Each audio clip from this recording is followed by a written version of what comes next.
Je crois qu'il est là. Je dis pas de bêtises. Bonjour Stromae. Bonjour.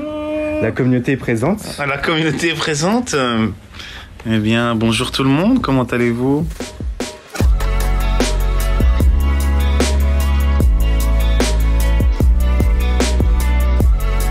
Hop. Et bah écoute, t'as demandé comment ils allaient déjà? Bah ouais, vous allez bien.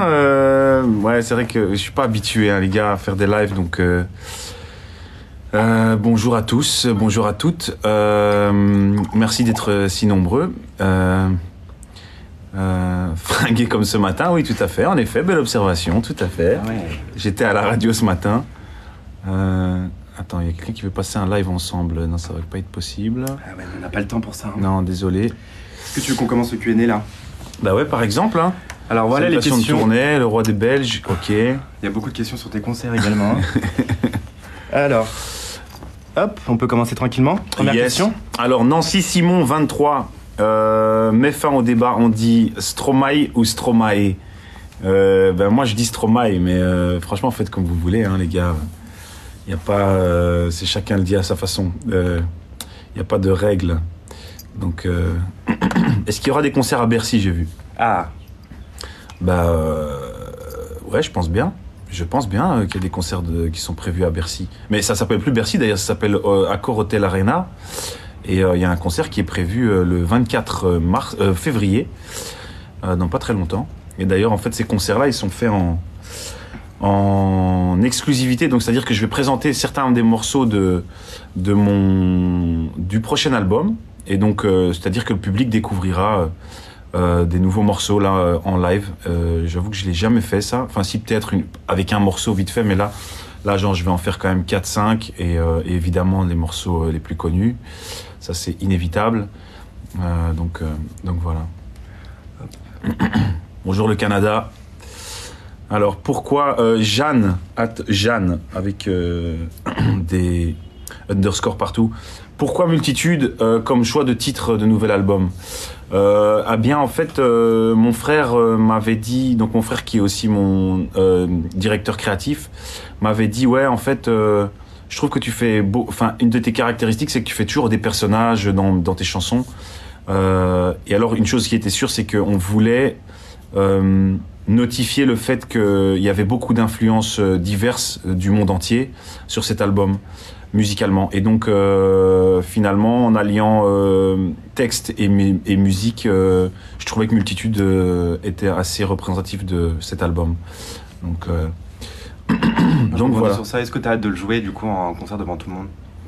Oh, ouais, bien sûr, mais en même temps je suis un peu stressé quand même parce que j'ai jamais fait ça quoi. Genre chanter devant une foule qui te regarde et qui est là, ok. Et donc à la fin du morceau c'est ouais, c'était bien, c'était moyen, tu vois, je sais pas. Et puis, je me demande s'ils vont commencer à chanter le refrain ou pas. Enfin, tu vois, je m'interroge à chaque fois que je la chante, quoi. En vrai, là, j'ai posé un peu la question de savoir c'était quel morceau préféré de toi. Il y en a beaucoup qui disent sur les deux derniers. Hein. Il y en a pas mal. Hein. Ouais. Ouais. Donc, non, je suis confiant pour toi. Ouais, Santé et l'enfer, bah écoutez. Alors, Julio Le Charreau. Très bon pseudonyme déjà. Comment t'es venue l'idée de faire l'enfer? Franchement, j'étais chez moi à la maison à l'époque où j'avais encore un gros home studio. Parce qu'après j'ai décidé de faire un vrai studio dans un vrai bureau. Maintenant on a des vrais bureaux chez Mozart. Et donc tout ça pour dire que j'ai commencé à l'écrire. Je crois que les premiers trucs qui me sont venus c'est les accords au piano.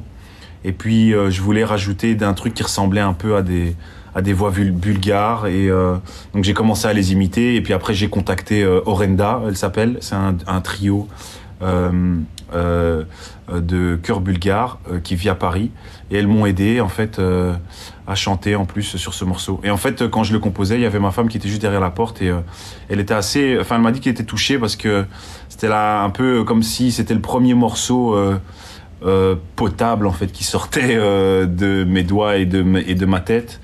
Et elle était quand même assez touchée. Elle était contente que je sois un peu de retour, quoi. Voilà. J'essaie de faire des réponses plus courtes, peut-être, non? Comme tu le sens, écoute. Si t'es inspiré, pourquoi on te stopperait?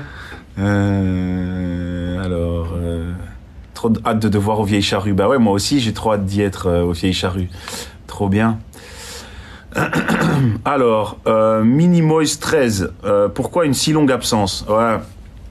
Alors, pourquoi une si longue absence? Parce que en fait, j'avais beaucoup bossé, j'avais beaucoup tourné. J'ai fait 210 concerts en 2 ans. Ça veut dire un concert tous les 3 jours. Donc en fait c'était vraiment beaucoup et donc j'avais simplement, enfin même si j'avais pas fait autant de concerts, ça s'arrêtait de toute façon fin 2015 et puis après j'ai eu des petits problèmes de santé évidemment qui m'ont rappelé à l'ordre, mais j'avais juste besoin de vivre des choses quoi. Donc je me suis marié, j'ai eu un enfant, j'ai bossé aussi, je pense que tu en as parlé tout à l'heure, mais j'ai bossé avec d'autres artistes genre Billie Eilish pour des clips. Bon, j'ai bossé pour des clips, pour de la musique, pas tout seul évidemment, j'ai fait ça avec mon frère et avec ma femme. Et puis on a fait des collections aussi, là, avec la marque de vêtements qu'on a lancée ensemble. Tu as posé ta voix sur certains morceaux? J'ai posé ma voix sur certains morceaux, c'est vrai. Mais en fait, le morceau, parce que tu parlais du morceau avec Orelsan, La Pluie, en fait, ce morceau-là, il était déjà fait depuis Racine Carrée. Enfin, déjà fait. En tout cas, ma partie était déjà faite depuis Racine Carrée. Et lui a écrit ses couplets après. En fait, c'est quand on s'est revus, il m'a dit, ouais, tu te souviens, t'avais fait un truc et tout. Il m'a reparlé de La Pluie. Je fais, ah ouais, oui, ce morceau, j'avais déjà oublié. Bam, je lui fais écouter. Et puis là, il a commencé à écrire dessus, quoi. Moi, j'avais essayé d'écrire dessus, mais en fait, il était nul, mon morceau. Et lui, c'était vraiment mieux, quoi. Ok. C'est bien la collaboration des fois, alors. Ah ouais, ça aide. Hein. Mais, et pareil pour Défilé, Défilé, tu l'avais écrit sur le moment pour le défilé? Défilé, je l'avais vraiment écrite pour Défilé, ouais, tout à fait. Parce qu'il y a différentes histoires en plus dans la même musique, donc ça c'est... Ouais, c'était un morceau de 9 minutes et j'ai pris un sample sur Splice, en fait, tout simplement. Okay. J'ai pas été chercher très loin. Et puis j'ai commencé à faire mon instru et je me suis dit tiens je vais garder le même sample pendant tout le temps et voilà quoi. Ok. Hop, prochaine question. Prochaine question. @Terine Gap. Que penses-tu des autres artistes bruxellois comme Damso et Angèle? Bah je les aime bien. Angèle, je crois que mon morceau préféré de son dernier album c'est Libre, je crois. Et le morceau qu'ils ont fait ensemble, il est cool aussi. Bah ouais, je les aime bien. Ouais, franchement, je les aime bien. Bruxelles musicale en Belgique, hein. Enfin surtout à Bruxelles du coup. Bah ouais. Puis il y a des artistes flamands aussi, genre Touriste le MC. Ouais, il y a beaucoup d'artistes. Et c'est cool. Et puis il y en a toujours eu en fait. Il y en a toujours eu. Mais c'est vrai que à l'époque, on avait. En tout cas, à l'époque où je débutais, il y avait un truc où on croyait pas beaucoup à la musique locale en Belgique. Mais voilà, après, il faut essayer, quoi. Exactement. Complètement d'accord. Alors, Damso, QALF. C'est Damso, ça? Non, c'est pas vrai. Je crois que c'est une copie. Ouais, je pense aussi. Est-ce qu'il y aura des feats sur l'album? Bon, je sais pas si je peux répondre à cette question. Mais en fait, il y en a pas. Mais en fait, il y a tellement j'ai tellement travaillé avec d'autres compositeurs, de musiciens et tout ça qu'en fait c'est un peu comme des feats. Même s'il y a que mon nom qui apparaît dans les crédits, la liste est longue quoi. Il y a même l'Orchestre National de Belgique qui a bossé dessus avec les arrangements de Bruno Le Thor. Il y a Orenda là, les chœurs bulgares, Gogan, un joueur de RU, une espèce de violon chinois. Qu'est-ce qu'il y avait, un joueur de ney qui s'appelle Selman c'est une flûte turque. Un joueur de charango bolivien qui s'appelle Alfredo Coca. Mon frère aussi qui a fait des prods dessus, Luc Junior Van Haver. Et puis qui avait encore, j'avais envie de citer, j'ai oublié. Ouais, et alors Moon Willis aussi, un producteur anglais qui avait très vite compris la direction que je voulais prendre et qui adore faire des recherches sur le groove, parce que moi c'est quelque chose qui m'obsède beaucoup, c'est vraiment le groove. C'est vraiment aller chercher des rythmiques qui nous perturbent et enfin c'est ce qu'on ressent un peu dans Santé. Et je me suis inspiré d'un gars qui s'appelle DJ Alex, et de la musique cumbia aussi, et de la cumbia électronique d'ailleurs de Mexique. J'ai vu qu'il y avait des gens du Mexique aussi. Beaucoup. J'ai vu beaucoup de drapeaux. Il y a beaucoup de Mexicains, bah, tant mieux, merci les gars. Et donc voilà quoi. Donc j'adore les différents grooves. Ça, cette question elle est brûlante.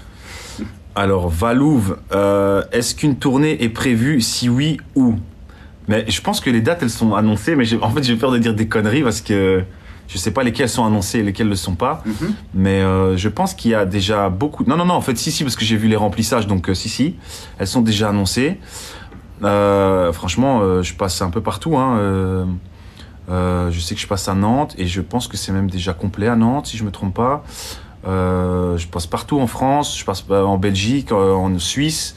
Le Québec, je crois que c'est pas encore annoncé. Il y aura une tournée aux États-Unis aussi. Il y a Coachella qui est déjà annoncé. Donc voilà quoi. Quel est mon son préféré de moi-même?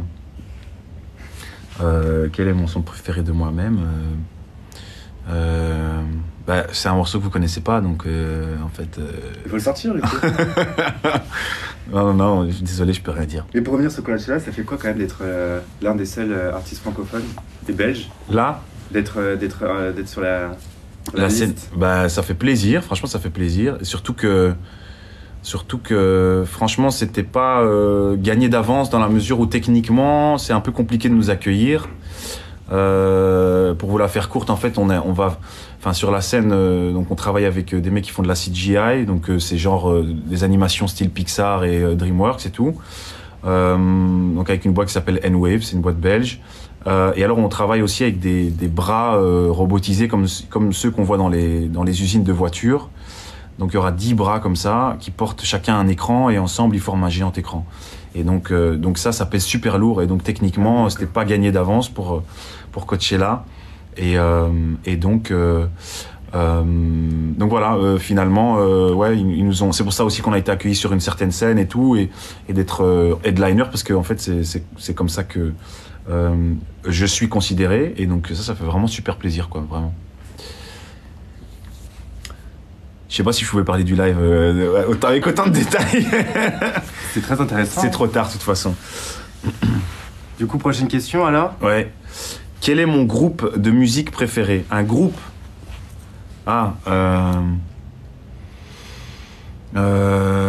J'hésite entre un truc genre Muse ou les autres là, comment ils s'appellent?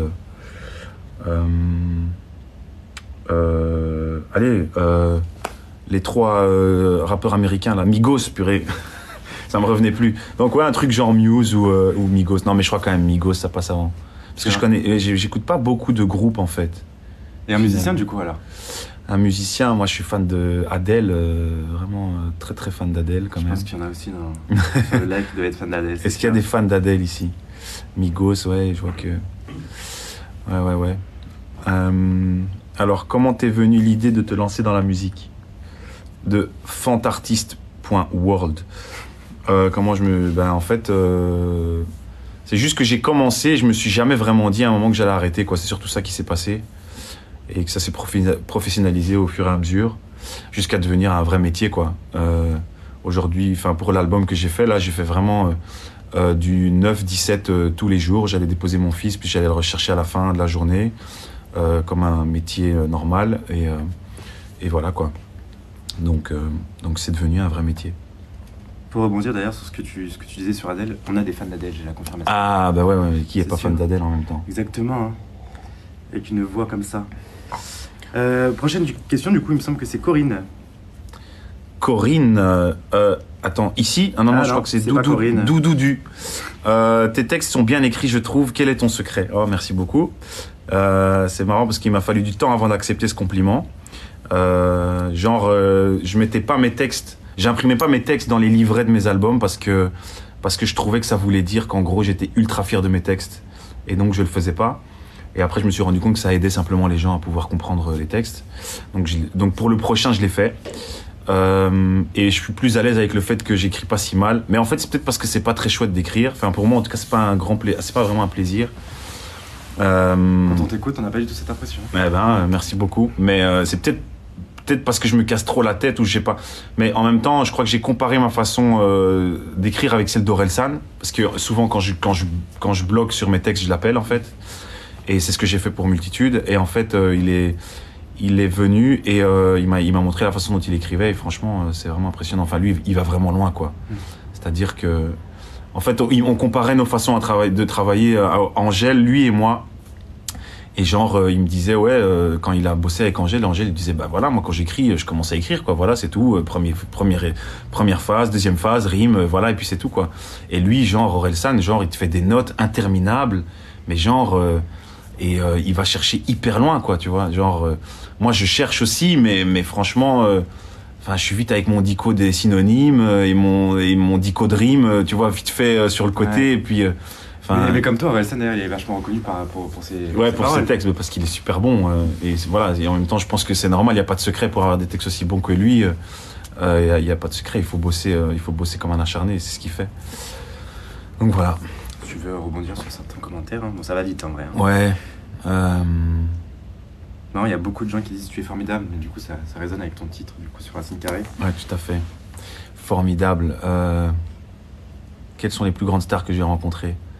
Je crois que la plus grande, c'était Madonna. Ça, c'était vraiment ouf. Tu l'as rencontrée où ?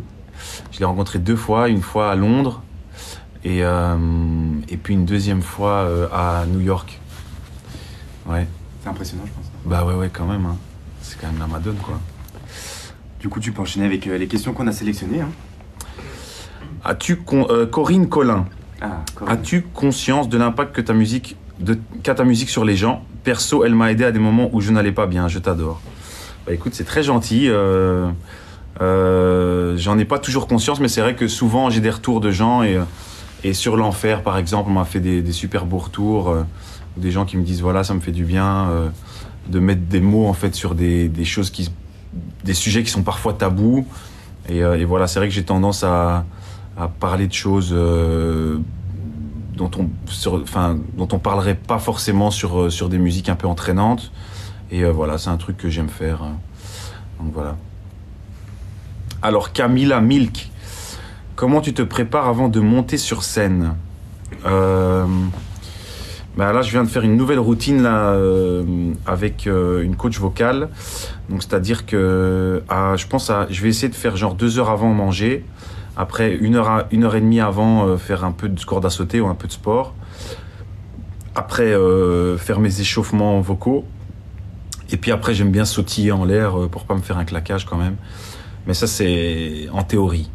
Je sais pas si je vais réussir à faire. Surtout la corde à sauter, là, avant de monter sur scène, je suis pas sûr. Mais j'avais vu un docu sur Jamel, un jour où, je sais plus c'était lequel, et en fait, en gros, il disait qu'il avait fait, il faisait du sport, il avait fait 1 fois du sport avant de monter sur scène et qu'il avait 2 fois plus d'énergie, quoi. Et j'ai l'endorphine, je crois, qui t'aide. Peut-être, et donc je me demande si j'essayerais pas de faire ça un jour, parce que apparemment c'est vraiment une bonne solution pour. Ouais, je vais l'essayer. Je vais l'essayer. Alors, Miu64, tu joues quel instrument ? Franchement, moi c'est surtout les percussions. Donc moi j'ai appris la batterie, mais bon, dès qu'il y a moyen de taper sur un truc, de toute façon, ça j'avoue que je me débrouille pas mal. Et puis un peu de clavier, quoi. Mais sincèrement, je sais pas, j'arrive à être indépendant de mes 2 mains. Donc ça va pour moi, mais par contre les doigts c'est vraiment compliqué. Donc en général je fais main gauche, main droite, mais j'arrive pas à vraiment être indépendant des doigts comme un vrai claviériste. Donc je me considère pas comme un vrai claviériste. Je plaque des accords, oui, et vite fait, mais. Parce qu'en plus on peut demander la preuve, il y a un piano derrière. Donc... Ah ouais, mais je vais être très très nul, hein, donc les gars, franchement, vaut mieux pas essayer. Mais genre par exemple, pour un exemple, le piano de Formidable. Je me souviens plus des accords, donc je pourrais même plus vous le jouer. J'ai juste le ti-du-dim-dum, ti-du-dim-dum. Je l'ai joué comme ça, oui, ça évidemment. Même à la limite avec 2 doigts, je l'ai joué. Je l'ai enregistré et après j'ai plaqué les accords derrière. Et donc voilà. Il y a quelqu'un qui demande sur le live qui te demande tes idées pour les clips. J'en ai parlé tout à l'heure un peu. Ah, mes idées pour les clips. Mais en fait déjà c'est pas toujours mes idées. En fait, la façon dont on travaille c'est avec mes 2 directeurs créatifs, c'est ma femme Coralie Barbier qui est aussi ma styliste et mon frère dont je parlais tout à l'heure, Luc Junior Vanaver. Et en fait, on brainstorm à 3 en fait. Et c'est vrai que souvent ça pose des fois peut-être un peu des problèmes avec des réals. Il y a des réals qui comprennent, comme le réal de Tous les mêmes et de Hit Gaff de Dua Lipa et de Hostage de Billie Eilish et de mon prochain clip qui s'appelle Henry Scofield. Et en fait, lui, on vient avec un concept, on lui explique. Donc il y a toute une narration. Par exemple, pour le prochain clip, c'est vraiment une idée de ma femme. C'est peut-être pas un bon exemple parce que je pourrais pas en parler, mais pour l'enfer, bon, c'était pas un concept très compliqué, mais là, c'est vrai que c'est moi qui voulais avoir un truc très simple parce que c'est vrai qu'on m'attend toujours avec des choses un peu surprenantes et tout ça. Et des fois, en fait, je me suis dit non, mais en fait, il faut faire un truc ultra simple. Parce qu'on peut surprendre aussi par la simplicité. Et donc on s'est dit ce serait un plan séquence, et avec les effets d'accéléré, de ralenti, tout ça dans le même plan séquence. Mais en général, on brainstorm à 3. Le clip de Santé, par exemple, c'était une idée de mon frère, qui voulait cette histoire de mode d'emploi, d'apprendre à danser, tout ça. Et donc toute cette idée venait de lui. Le prochain clip, c'est l'idée de ma femme. Et en fait, voilà, après on réfléchit ensemble à creuser un peu plus, parce que un clip, c'est pas qu'une idée, c'est une narration. Et puis après, on l'expose à un réal. Il faut trouver le réal qui a envie de le faire. Et puis surtout, qui met assez son ego de côté pour se dire, bah, en fait, l'histoire vient pas de moi. Et finalement, j'exécute pas, mais mon espace de création, en tout cas, est restreint. Et donc voilà, des fois, ça se passe bien, des fois, ça se passe un peu moins bien, mais c'est comme ça qu'on procède. Super. On peut continuer du coup le Q&A comme tu le sens. Ma plus grande fierté musicale,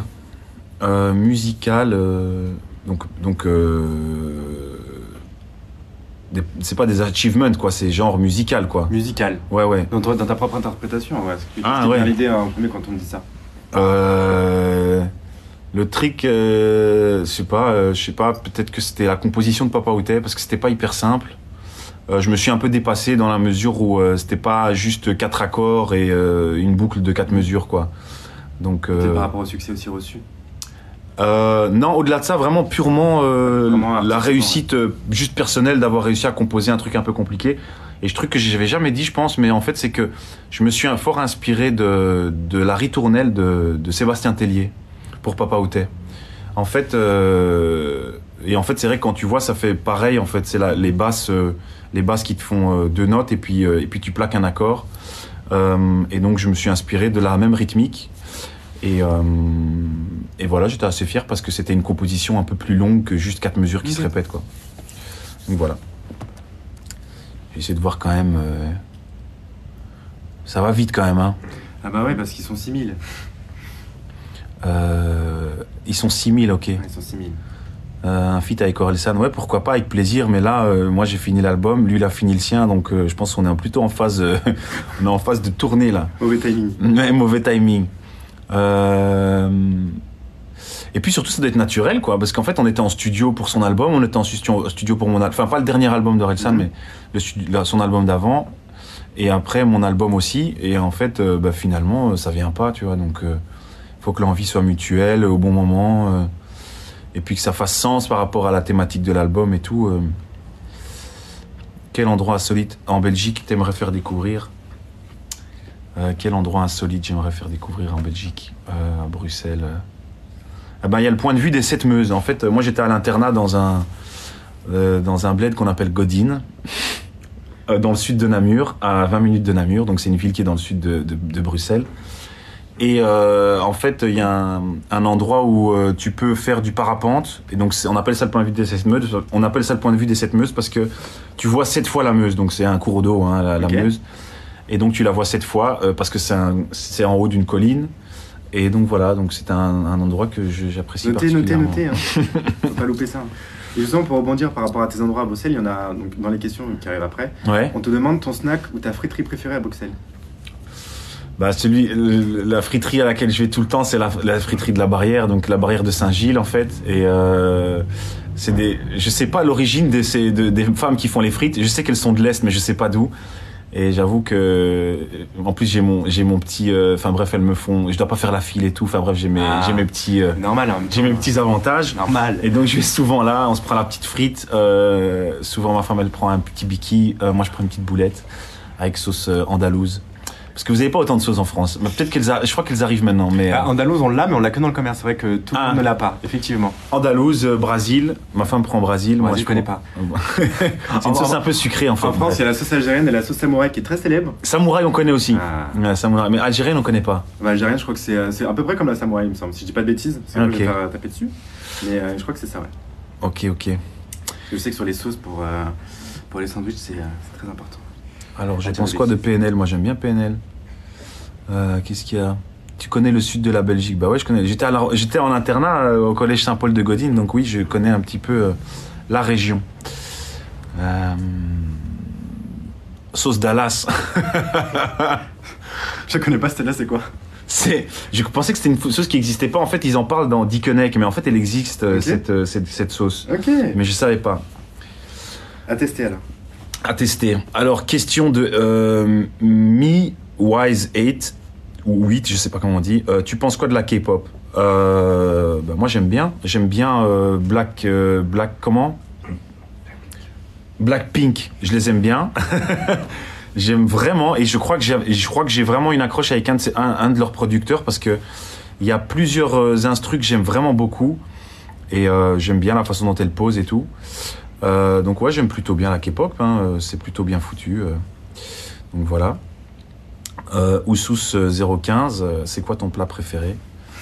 Mon plat préféré, je crois que c'est la bolo de ma femme, la bolognaise de mon épouse.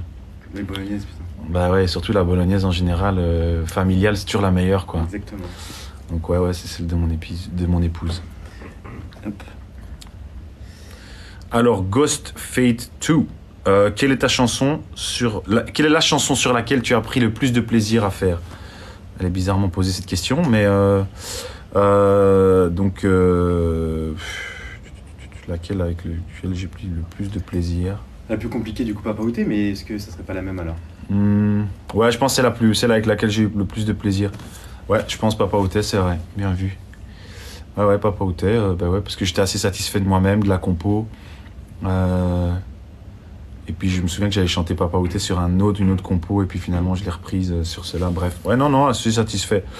Pas mal de plaisir, pardon, à composer celle-là. Il y a quelqu'un dans le live d'ailleurs qui a dit: j'ai fait un exposé sur toi en musique et j'ai eu 19 sur 20. Ah ouais. Je pense que c'est sûr. Tu as fait un très bon exposé, surtout. Voilà, c'est donnant. Du coup, au niveau du Q&A... L'Amérique te plaît ou tu es plutôt Team Europe? Bonne question. Je sais pas, franchement, à l'époque j'aurais dit l'Europe, sans me poser de questions. Et puis en fait, je me suis rendu compte que je connaissais pas les États-Unis. Je les connaissais que à travers des films en fait. Et je pense que c'est le cas de beaucoup de gens dans le monde. On pense que l'Amérique c'est les films, et en fait finalement quand on y va, on se rend compte, on comprend que la culture est différente. Enfin évidemment l'Amérique ça veut tout et rien dire. Évidemment il y a de tout à boire et à manger, mais ouais, il y a des complexes qu'on a en Europe qu'il n'y a pas aux États-Unis. Le rapport à l'argent, par exemple, le rapport à la réussite, le rapport à l'échec. Toutes ces questions, je trouve c'est assez enrichissant d'aller là-bas, parce que on voit l'échec aussi comme une façon de, voilà, c'est un passage un peu obligé en fait. Et finalement, c'est sain, quoi. Et ça fait du bien de l'entendre, parce que des fois en Europe, c'est un peu mal vu, quoi. Donc, et puis aussi le fait d'être artiste, d'avoir une marque de vêtements, de faire des choses un peu différentes et variées, c'est un truc qui est beaucoup plus accepté là-bas. Et d'ailleurs, quand on a lancé la marque de vêtements avec mon épouse, on s'est dit il fallait être hyper prudent, parce que la mode en Europe peut être très snob, et donc on a été hyper prudent avec ça. Donc voilà. Ensuite, du coup, hop. Chaminouchette, comment tu te vois dans 20 ans? Comment je me vois dans 20 ans? J'en sais rien. Franchement, bonne question. Je sais pas si je ferai encore le même métier. Bonne question. Je sais vraiment pas. Dans longtemps, hein? Ouais, c'est longtemps quand même. 20 ans, il y a plein de trucs qui peuvent se passer, hein. Mon petit, il aura 23 ans. Moi, j'en aurai 57, tu vois. Ah oui. Ah bah ouais. Moi, un chiffre, c'est pas impressionnant, mais c'est vrai que quand on rajoute à notre âge... je pense que je serai sur un tabouret déjà pour chanter. Parce qu'aller faire des chorés et tout, je sais pas si ce sera encore une bonne idée. Je sais pas, franchement, j'en sais rien du tout. On verra. C'est son destin. Peut-être que je serai plus en Belgique, j'en sais rien du tout. J'en sais rien, on verra. Écoute. écoute, on verra. Vas-y, je t'en prie. Quel est mon morceau préféré de l'album? Licas 94-65. Ouais. Tu peux le dire. Je pouvais le dire à la belge, 94-65. Quel est ton morceau préféré de l'album? Je crois que c'est Bonne Journée, mais vous le connaissez pas. Mais en fait, c'est un morceau. Pour le décrire, c'est un morceau un peu, je dirais, trap, où je chantonne un peu avec des mélodies, avec des voix qui font un peu penser à des chants amérindiens, et puis des mélodies un peu pentatoniques. Voilà, c'est une description très technique. Non, mais du coup, ça va donner envie aux gens, là. Ouais. On va plus l'attendre. Ouais, donc voilà. Hop. Alors, une grande artiste. Mon livre préféré. Ben,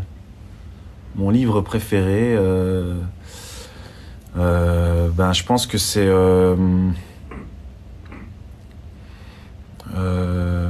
Je pense que c'est. Ouais, je vais rester sur le même. J'en ai déjà parlé en plus à la sortie de Racine Carrée, mais c'est. Je crois que c'est la zététique. Donc, comment s'affranchir du maître à penser ou un truc du style de Henri Brock. C'est sur l'objectivité dans le domaine des sciences surtout. Mais en fait, tu peux l'appliquer aussi dans ta vie de tous les jours, quoi. Comment se remettre en question, comment remettre en question ce que tu apprends, ce que tu entends dans les médias, partout. Et c'est assez bien foutu. Il y avait, par exemple, c'est tout plein d'espèces de quotes qui te donnent pour s'affranchir de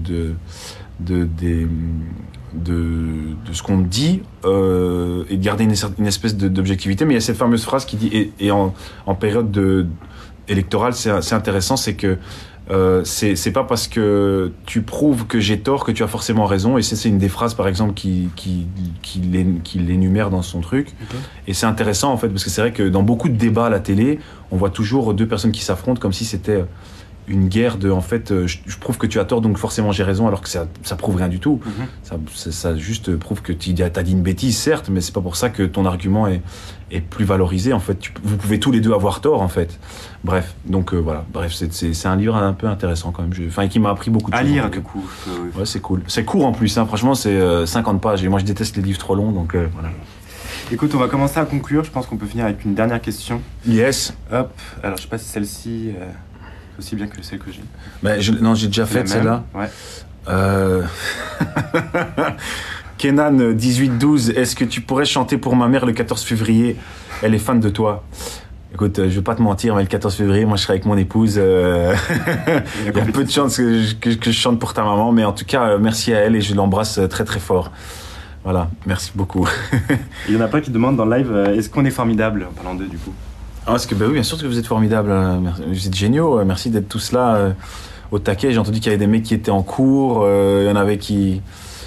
Donc ouais, merci beaucoup. Donc voilà, je vous remercie beaucoup pour ce live, c'était intense, il y avait beaucoup de questions. Je vous remercie beaucoup et je vous embrasse très très fort.